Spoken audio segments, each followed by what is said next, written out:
When I first started, I would give them just enough so I could save them. Just a few drops in their IV bag, and they would need me to bring them back. But soon that rush wasn't enough. I needed to take it further.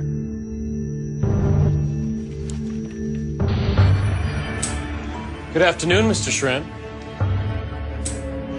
I realized the only thing better than bringing them to the edge. Okay, lift your feet. Got that? Nice weather today. It certainly is. Is pushing them over.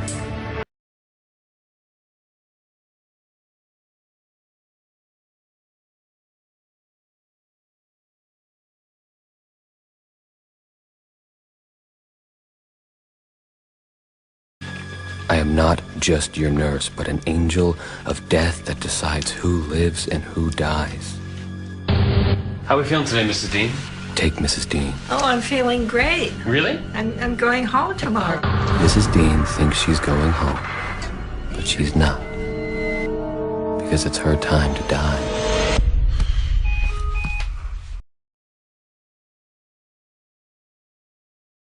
Is 40 an arbitrary number? 40 is an estimate. I gave a number between 30 and 40. I think I have identified,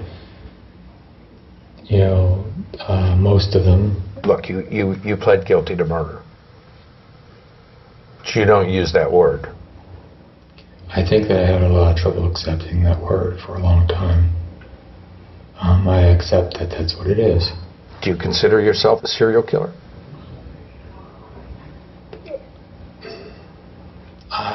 I guess it depends upon a person's definition. More than one, and it's a pattern, I guess, then yes.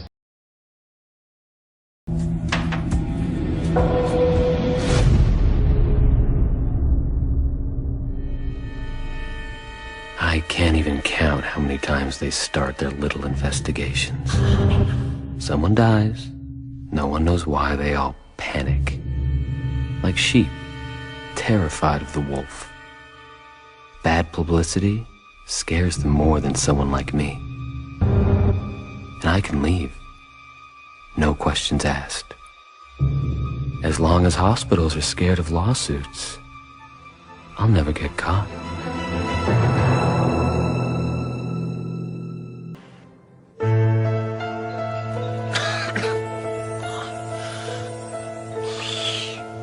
The first time I tried to kill myself, I was 9.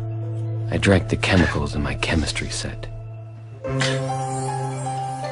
Since then, I've tried a dozen different ways, but each time, I wake up.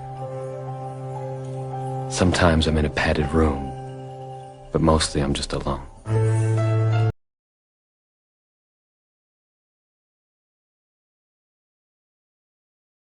This monster didn't even know us or our son, but had the audacity to end his life. I'd like to tell you a little bit about my mother, that you murdered. You don't even have the guts to look this way, do you? Charles, why don't you look up at us? I'd like to show you what you did to our children. This is their dad. You like that? This was the scene 7 years ago at the Somerset County Courthouse in New Jersey, as Charles Cullen sat through his sentencing hearing, refusing to speak or even acknowledge the family members of people he had murdered. Even the judge was exasperated. Mr. Cullen, I ask you a question. Why is it that you have chosen not to address the court? Can you hear me, Mr. Cullen? There were people that you caused to die who were not near death and not suffering that much.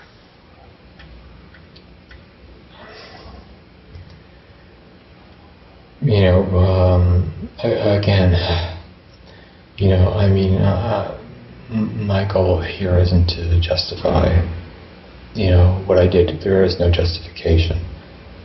I just think that the only thing I can say is that I felt overwhelmed at the time. If you're asking me if I knew what I did was wrong, I can't answer that. I know it was illegal, but right and wrong, it's not always that simple. Some were very sick. Some weren't. All of them had a deep sadness, Maybe no one else saw it, but I saw it. And I was there to help.